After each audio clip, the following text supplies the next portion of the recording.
নমস্কার বন্ধুরা, আমি নবনীতা আর নবনীতার পাকশালায় আপনাদের সকলকে স্বাগত জানাই।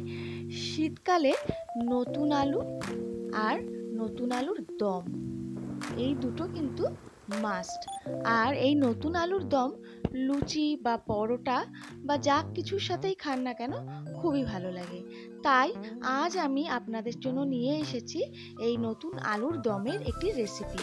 এই রেসিপিটি খুবই কম তেল মশলায় করা এবং কোনো রকম গুঁড়ো মশলার ব্যবহার আমি এখানে করিনি। প্রথমেই আমি এখানে ছোট আলু নিয়ে নিয়েছি, এগুলো নতুন আলু।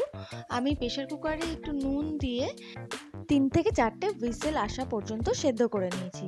তারপর নিয়ে নিয়েছি কুচনো ধনেপাতা, একটা টমেটো, 3-4টে কাঁচা লঙ্কা, 1 কোয়া সমান আদা আর 7-8 কোয়া রসুন আর একটা বড় সাইজের পেঁয়াজ।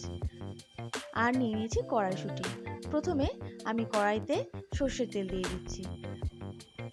তারপর তেল গরম হয়ে গেলে এতে আমি সিদ্ধ করে রাখা আলুগুলো দিয়ে দেব।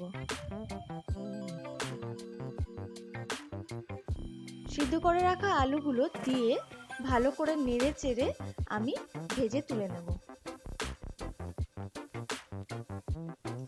এই সময় গ্যাসের ফ্লেমটা আমি মিডিয়ামে রেখেছি।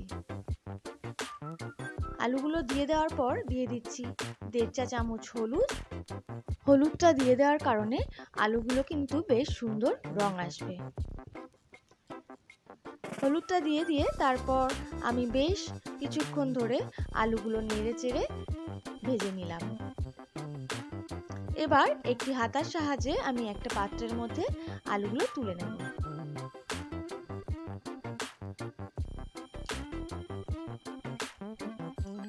আমি এখানে সমস্ত আলুগুলো একটি পাত্রের মধ্যে তুলে নিয়ে তারপর যে তেলটা থাকবে ওই তেলের মধ্যে আরও কিছুটা তেল দিয়ে দিচ্ছি একটা তেজপাতা,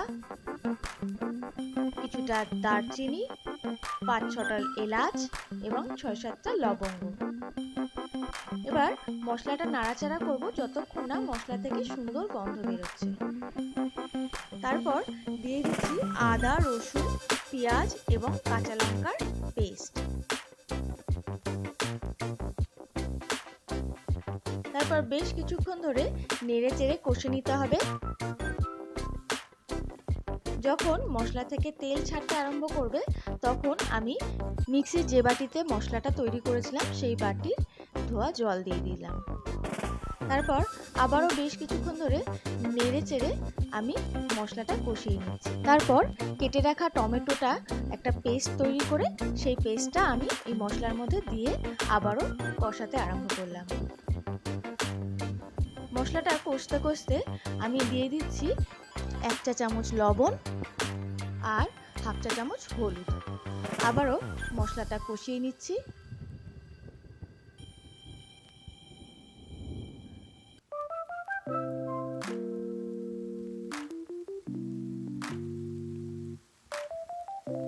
মশলাটা কষতে কষতে দেখে নেব রান্নায় লবণের পরিমাণটা ঠিক আছে কিনা।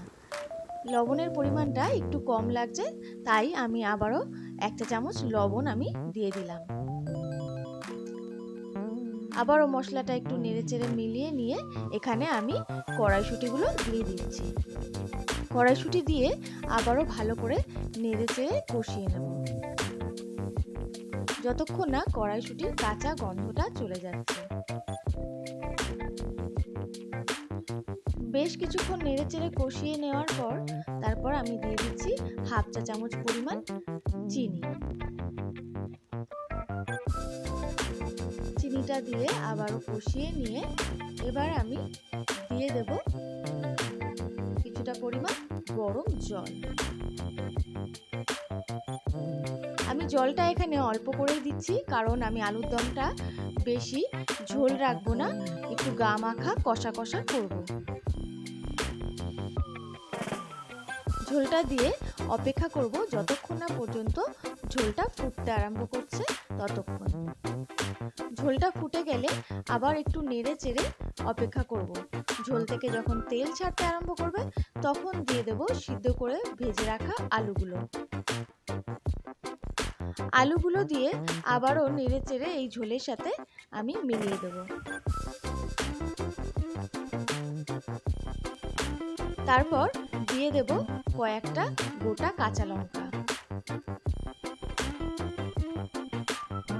তারপর বেশ 2-3 মিনিট মতো ফুটতে দেব।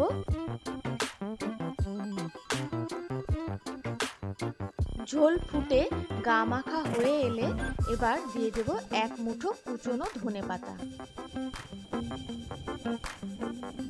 ধনেপাতাটা দিয়ে আর 2-3 মিনিট মতো ফুটলেই রেডি আমাদের নতুন আলুর কষা কষা দম। আশা করি বন্ধুরা আমার এই রেসিপিটি আপনাদের ভালো লেগেছে। রেসিপিটি যদি ভালো লেগে থাকে লাইক, শেয়ার এবং কমেন্ট করে পাশে থাকবেন। আর আমার এই চ্যানেলটি যদি এখনও না সাবস্ক্রাইব করা থাকে তবে চ্যানেলটি সাবস্ক্রাইব করার অনুরোধ রইল। সকলে সুস্থ থাকবেন, ভালো থাকবেন, নমস্কার।